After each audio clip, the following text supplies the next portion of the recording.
હા બોલો, તમે બધા મૂંઝવણમાં પડી ગયા કે આ બધી જો લેસ ઇમ્પોર્ટન્ટ હોય તો ભાઈ સાહેબ માટે મોસ્ટ ઇમ્પોર્ટન્ટ ડિસિઝન્સ બાકી કયા રહ્યા? એટલે પછી પૂછ્યું કે ભાઈ મોસ્ટ ઇમ્પોર્ટન્ટ ડિસિઝન્સ જે તમે લો ને your wife has to simply follow without an argument, what are those decisions?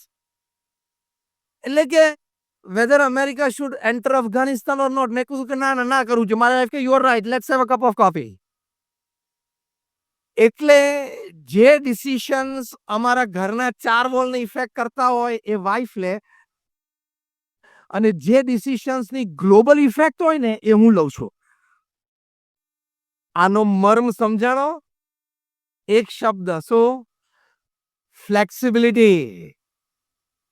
પ્રવચનમાં જે બીજી કોઈ વાત યાદ ના રહે તો એક શબ્દ યાદ રાખીને જજો. Repeat with me, flexibility. Repeat it 3 times. ફ્રેન્ડ્સમાં ફ્લેક્સિબિલિટી રાખવાની. આમ એક લાઇટર ટોનમાં એક્ઝામ્પલ કયો, પણ એની પાછળનો મર્મ આ છે: મોટું મન રાખ, થોડું જતું કરી દેવું, તારું પણ સારું છે. તમે બે જણા સાથે ડિસિઝન લેતા હોય તો બંનેના સારા હોય છે, બંનેના સાચા હોય છે. તો દર વખતે આપણું જ ચાલે એવું મનમાં ન રાખવું. યુનિટી વધારવા માટે સારું, તારું પણ સારું છે. એટલે મોટું મન રાખીએ, જતું કરીએ, સામેવાળી વ્યક્તિને રાજી કરવાનો પ્રયત્ન કરીએ તો સંપ રહે. એ સંપમાં આનંદ રહેલો છે. એ આનંદ એ જીવનની સફળતા છે.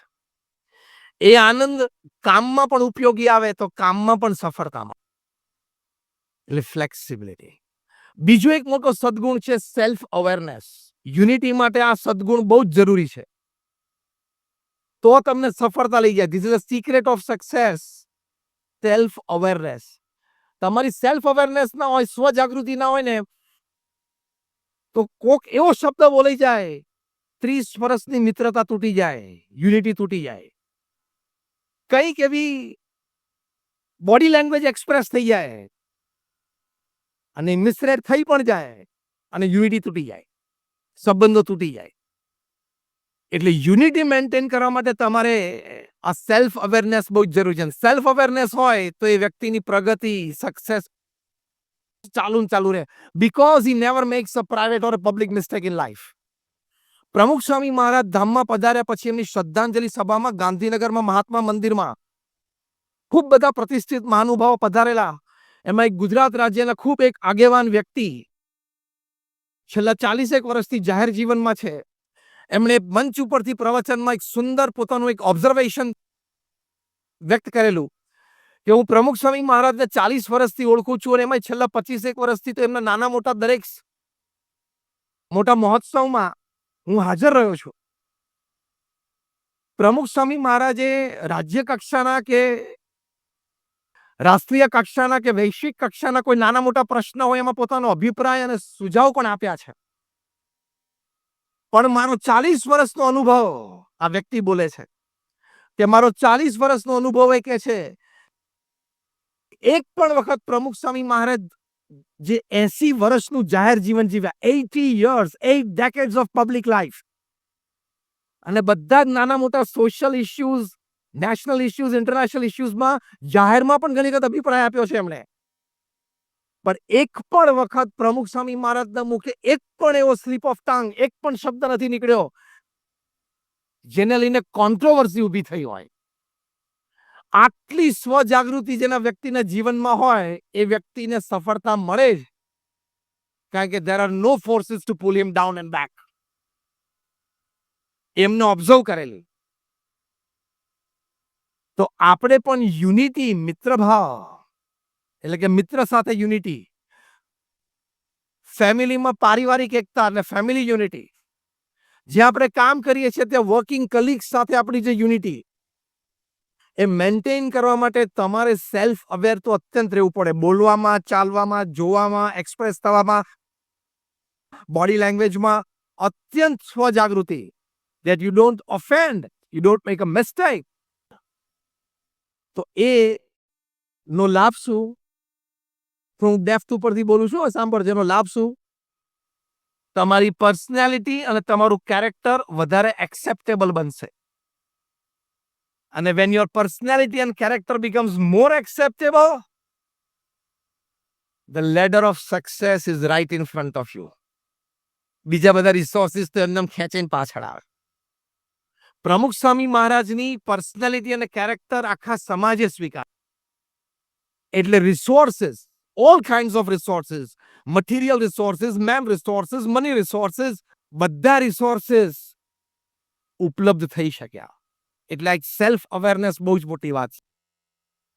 અને ત્રીજો મોટો સદગુણ એ લખે છે, an ability to face and use the suffering of lives.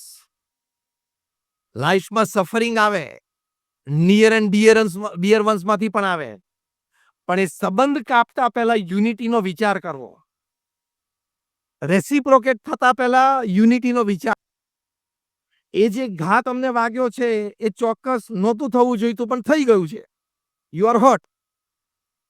પણ એનું લેવલ કેટલું છે, કેટલા દિવસ ટકશે, એ વ્યક્તિ હાથે કરીને કર્યું છે, ઇન્ટેન્શનલ છે કે અનઇન્ટેન્શનલ છે, આ ઘણું બધું વિચારવું પડે બિફોર યુ રેસિપ્રોકેટ.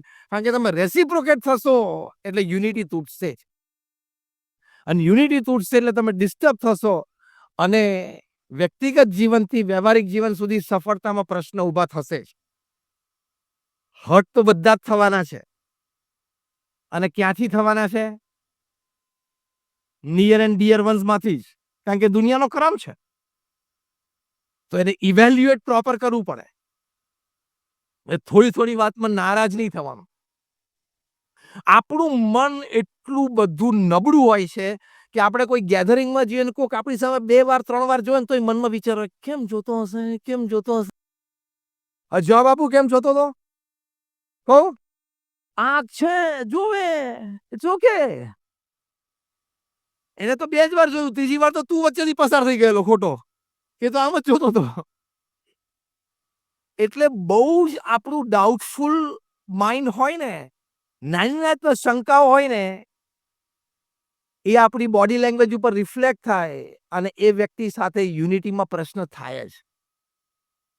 એટલે બહુ નાની નાની વાતો મગજ ઉપર નહીં લેવાની. કેમ આવું બોલ્યો હશે, કેમ આમ જોયું હશે, કેમ આમ કર્યું હશે.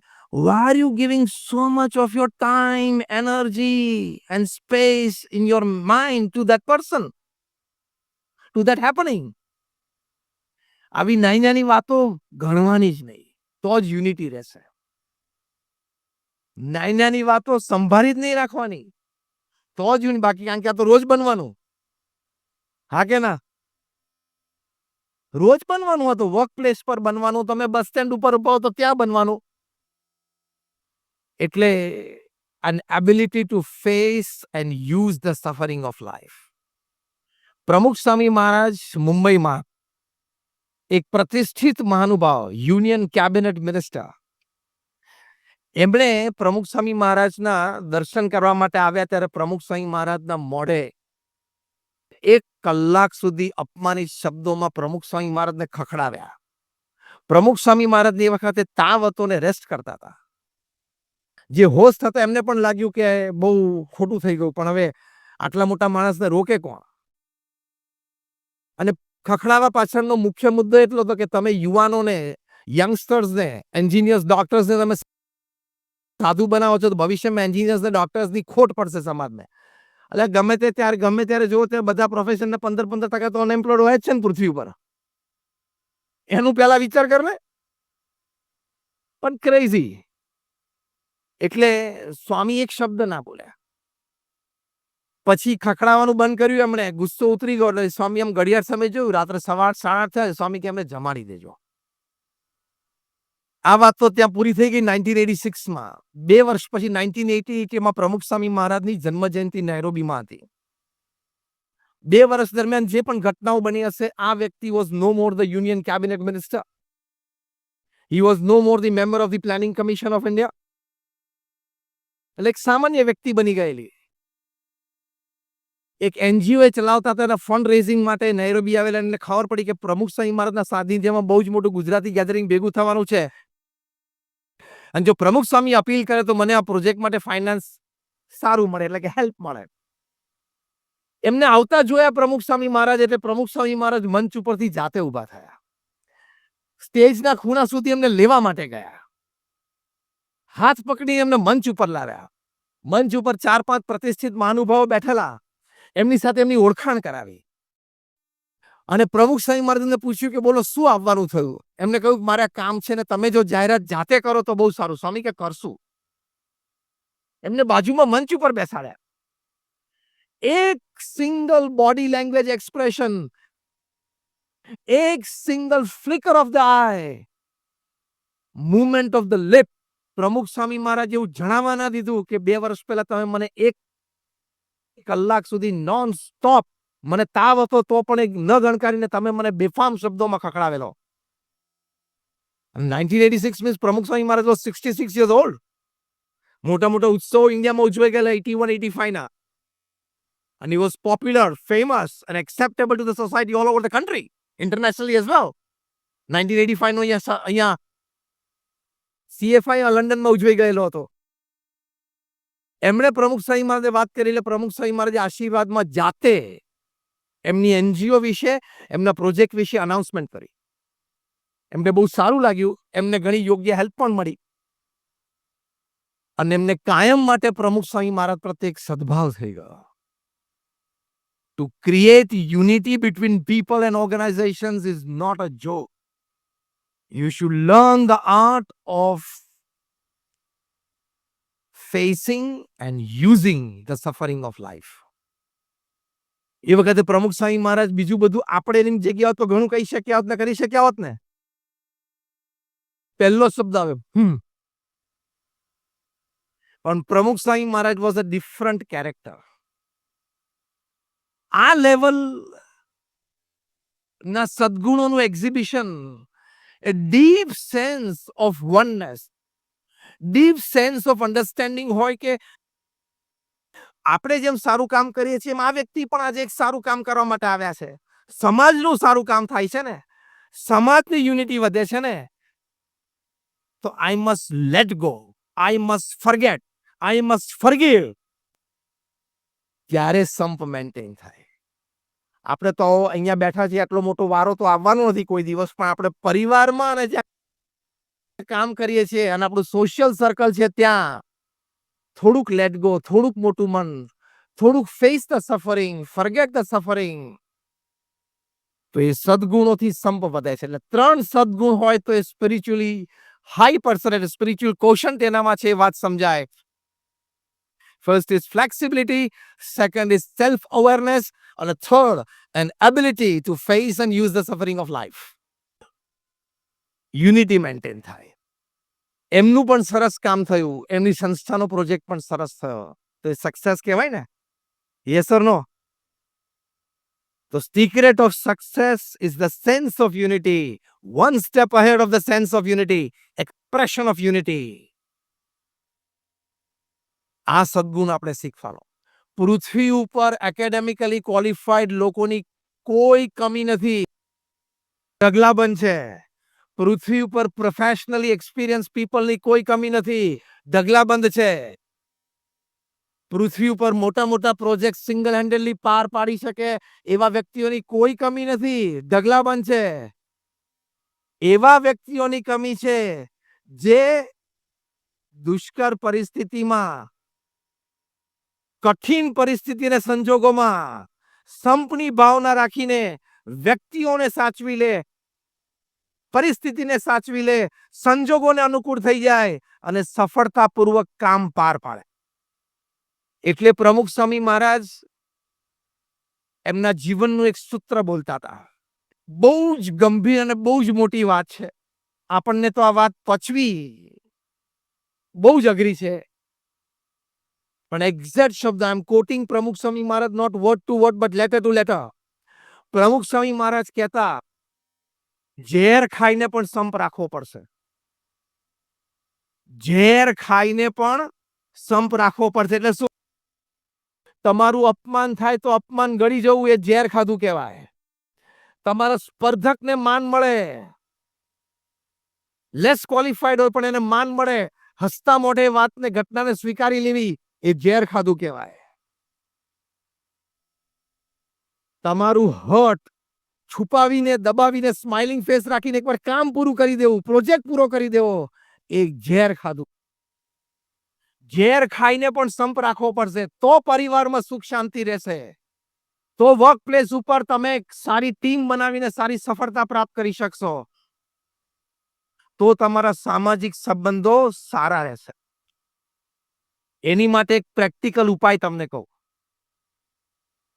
તમારા મોબાઈલમાં તો 500, 1000 ને 1500 નંબર હશે, હા કે ના? એફબી ઉપરની તો વાત નથી કરતો, એમાં તો બહુ હોય. પણ સમજવાનું, તમે હોસ્પિટલમાં દાખલ થશો ને ત્યારે એફબી વાળો કે નહીં આવે. એફબી વાળા કોઈ હોસ્પિટલમાં ખબર કાઢવા આવતા નથી, એ ખબર છે ને? આ તો વાંધો નહીં. તમારા મોબાઈલમાં 500, 1000, 1500 નંબર હોય. સિલેક્ટ 25. આ 25 વ્યક્તિઓ મારે કોઈ પણ સંજોગોમાં મારા જીવનમાં જોઈએ. હું તમને બહુ જ પ્રેક્ટિકલ વાત કરું છું. જીવનમાં સફળતા અને શાંતિ માટે, સુખ માટે. આ 25 વ્યક્તિઓ મને મારા જીવનમાં જોઈએ. આપણા ફેમિલી મેમ્બર્સ હોય, રિલેટિવ કોઈ હોય, ફ્રેન્ડ હોય, નેબર હોય, વર્કિંગ કલીગ હોય, સ્કૂલમેટ હોય, કોલેજમેટ હોય, whatever. Decide 25 people in your life. That is your first decision. Second decision is important. All time, all compromises with these 25 people. That is life. A secret of success here. At all times, under any circumstances, મારે આ 25 વ્યક્તિઓ સાથે compromise જ કરવાનો છે. એનો વાંક હોય તો મારે જ સોરી કહેવાનું છે. અને તમે સફળતા, સુખ, શાંતિ કેવી પ્રાપ્ત થાય છે તમે જુઓ. એને કંઈક ઓછું આવ્યું હોય તો મારે જ નમી દેવાનું છે. Because I want this 25 people in my life till my last breath upon this planet for me to remain happy. આ યુનિટીનો ભાવ થયો. અને આની પાછળ સિક્રેટ છે આપણા સક્સેસનો, સુખનો. એ 25 વ્યક્તિઓનો અવગુણ જ નહીં જોવાનો. એ 25 વ્યક્તિઓનો કોઈ દુર્ગુણ નજરે ચડે તો પણ આંખ આડા કાન કરવાના. એની માટે એક કોર્પોરેટ લો છે, ખબર તમને? Every corporate has two rules. Rule number 1 and rule number 2. Rule number 1, the boss is always right. Rule number 1 શું છે? The boss is always. Rule number 2, if someday you feel that the boss is wrong, go to rule number 1. The boss is always right. એ બોસને 25 માંથી એક તો રાખવો પડશે ને. પણ આ રૂલ બધી જગ્યાએ એપ્લાય થાય છે. તમારા સ્પાઉસ સાથે પણ આ રૂલ વાપરવાનો. Rule number 1, my spouse is always right. આ ભાવના રાખવી જ પડશે સંપ માટે, તો જ successful marriage and thus one of the successes of your life થશે. હા, કોઈ વાત થાય, કોઈ ચર્ચા થાય, કોઈ ડિફરન્સ ઓફ ઓપિનિયન હોય તો કોઈ વખત હોટ ડિસ્કશન પણ થઈ જાય. Behind the mind you have to keep this. કારણ કે પ્રમુખ સ્વામી મહારાજ એક સિદ્ધાંત બોલતા હતા લગ્ન જીવન વિશે, કે અગ્નિની સાક્ષીએ ભેગા થયા છો તો હવે અગ્નિની સાક્ષીએ છૂટા પડવાનો. આ પણ I am quoting him word to word and letter to letter. અગ્નિની સાક્ષીએ ભેગા થયા છો પતિ પત્ની, તો હવે અગ્નિની સાક્ષીએ જ છૂટા પડવાનું. એટલે શું? લગ્ન વખતે ચોરીમાં કુંડમાં પરિક્રમા પ્રદક્ષિણા આપણે જે ફર્યા એમાં અગ્નિની સાક્ષી હતી ને. અને છૂટા પણ ક્યારે પડવાનું? અગ્નિની સાક્ષી એટલે કે શું? સ્મશાનમાં એક જણા ધામમાં જાય ત્યારે. એની માટે તમારે રૂલ નંબર 1 ને રૂલ નંબર 2 રાખવો જ પડે. At the back of your mind, my spouse is always right. Rule number 2, if someday I feel that my spouse is wrong, see rule number 1. બાકી તો પડે વાંધો આવશે. એની made for each other couple હોય ને, made for each other couple of the town of the city, એમાં 70-30 નો ratio હોય છે. 70% બંને એકબીજાને અનુકૂળ હોય, ગમતું હોય, ફાવતું હોય. 30% ઇઝ અ ટેક ફોર્મ્યુલા. આ એક ફોર્મ્યુલા મેં ડિઝાઇન કરી છે. Out of all my talks, travels and experiences of meeting people. TAAC. T is tolerance, A is acceptance, again A is apologies and C is compromise. 30% તો આવે જ લાઈફમાં. તમારે એમ નહીં કહેવાનું કે લે તું આવો હતો મને ખબર નહીં. તું આવી હતી મને ખબર નહીં, એવું ના બોલાય. પેલું 30% માં આવી જાય. કારણ કે તમને ખબર છે ને, marriage is also a package deal. તમને જોબ પર જાઓ છો, કોર્પોરેટ વર્લ્ડમાં તમને જે પેકેજ ડીલ મળે છે ને, એ પેકેજ ડીલમાં 70-30 હોય. શું 70% of that package you like it? 30% ઘણું એવું હોય, ટ્રાવેલિંગનું હોય, બીજું ત્રીજું હોય, જે તમને ના ગમતું હોય, પણ પેલા 70% નો એડવાન્ટેજ લેવો ને તો 30% એક્સેપ્ટ કરવું પડે.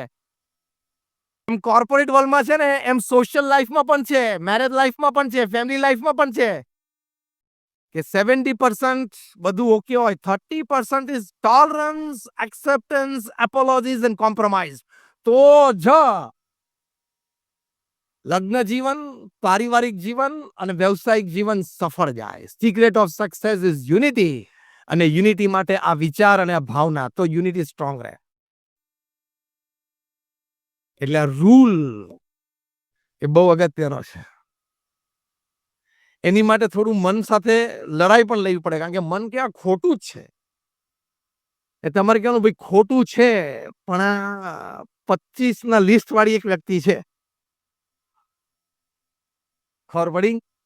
એટલે આ પહેલું હોમવર્ક તમને આજે એ આપવામાં આવે છે કે રાત્રે સુવા જાઓ પહેલા લિસ્ટ બનાવવાનું શરૂ. તમે આખું લિસ્ટ આજે નહીં બનાવી શકો 25 નું, પણ એ આલ્ફાબેટ એ થી શરૂ કરજો, એટલે 2-5 નામ લખીને તો સુજો. Today is your homework. How many of you are accepting this homework today? ચલો, all of you, that's great. 2-4 નામ લખજો, આલ્ફાબેટિકલ એ થી શરૂ કરજો કે આ વ્યક્તિ 25 માંની એક છે, એટલે એની સાથે મારે મારા મનને મનાવવાનું. તો યુનિટી રહેશે, તો સિક્રેટ ઓફ સક્સેસ છે, તો સફળતા પ્રાપ્ત થાય.